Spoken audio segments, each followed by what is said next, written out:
friend, and welcome to the 10-Minute Mind Shift Podcast. I'm your host, Janet Cagle, certified life coach, business strategist, and lover of all things related to up-leveling my life and yours.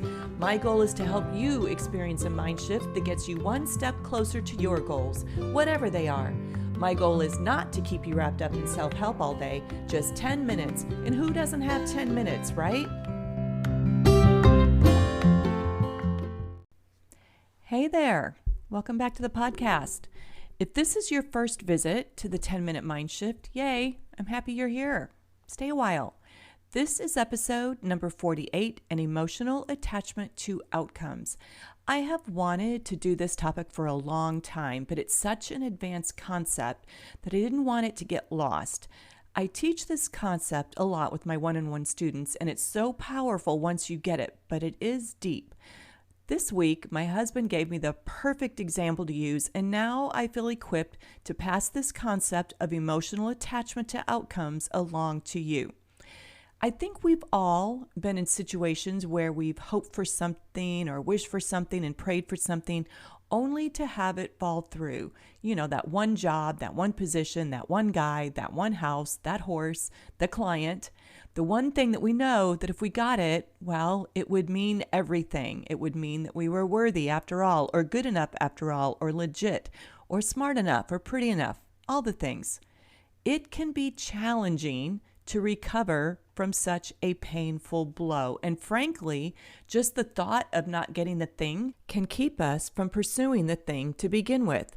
But it's even more difficult if you feel that desperate, needy, graspy, emotional attachment to what you hope the outcome will be.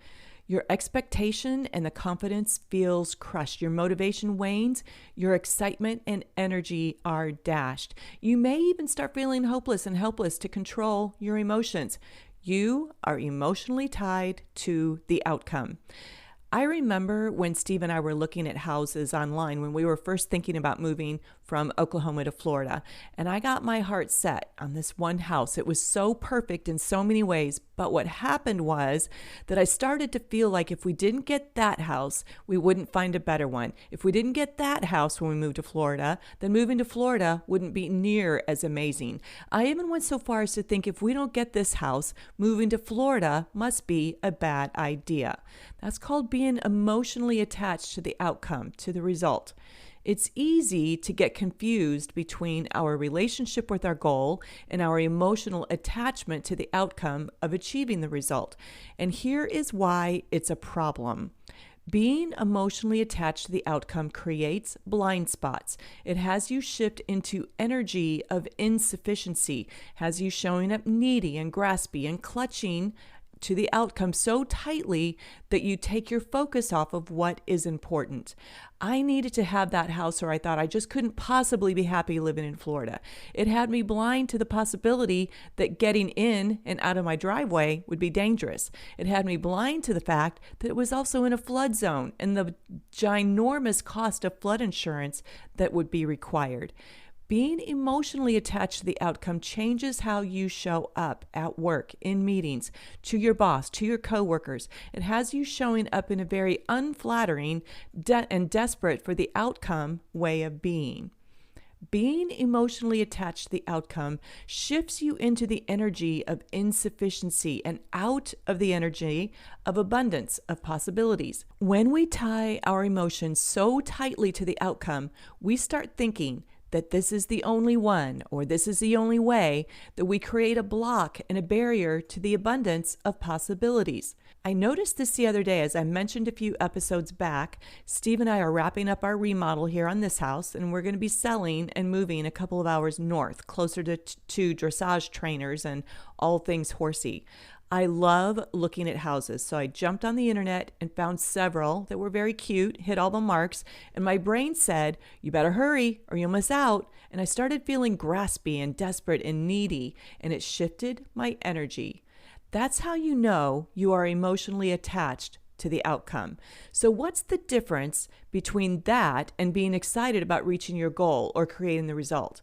The way it makes you feel if you think you won't get it. Goals are great, and having a goal and wanting to create outcomes is in our human DNA. But To tie all of your emotions to the result is missing out on the possibilities of experiencing those emotions right now. Many people experience confusion regarding the difference between setting goals and letting go of the attachment to the outcome. A client and I were discussing this the other day and being very in the moment with her work rather than stressing out about the outcome. And she said, everyone sets goals based on the outcome. Why else would you even set a goal or try to accomplish anything? Well, here's the deal. Setting goals is a very powerful thing to do. Setting goals helps us take the loving, creative, thoughtful, and inspiring action that we need to take in order to accomplish the things we desire, in order to achieve the results that we want, in order to live a life by design. However, setting goals and working towards accomplishing those goals is very different than attaching our happiness, our self-worth, and well-being to achieving those goals. That's different. If we attach our happiness and self-worth to accomplishing our goal, then we will never feel happy until we have what we want. And because we are humans and we have a brain, we will continue to create a new want. As long as we attach our happiness and worth to accomplishing our goal, we will miss out on the possibilities of all of those emotions that are available to us right now. There is always the proverbial carrot dangling in front of us, and we will never reach it. No matter how much we have accumulated and accomplished, the carrot is always there. This is why there are so many successful people who are very unhappy and never feel like they are good enough. I am so proud of my husband, and he is really good at managing his mind. But he recently shared with me that he is extremely excited to be thinking about the possibilities of selling the house and moving north, and he also wants to look at buying a beach house. But he said, and this is where it all ties in, my excitement has nothing to do with how all this turns out. It may not turn out the way I think, but I am excited about all of the possibilities. That, my friends, is everything that I wanted to share with you today. Be excited for your goal and your outcomes, but be more excited about your possibilities, all of them, because here's the one thing I know. The universe knows what it has in mind for you, and it's better than what you have in mind for yourself. What the universe has for you is better than that one client who said no. It's better than that job that you didn't get or the date that stood you up. Don't tie your end-all, be-all emotional happiness to the outcomes. Tie your emotions to right where you are right now, in this minute, and wrap your heart up in all the possibilities. That's what I have for you today, inspired by my husband, who is not emotionally attached to the outcome, but excited for the possibility. Now, go have the best week ever.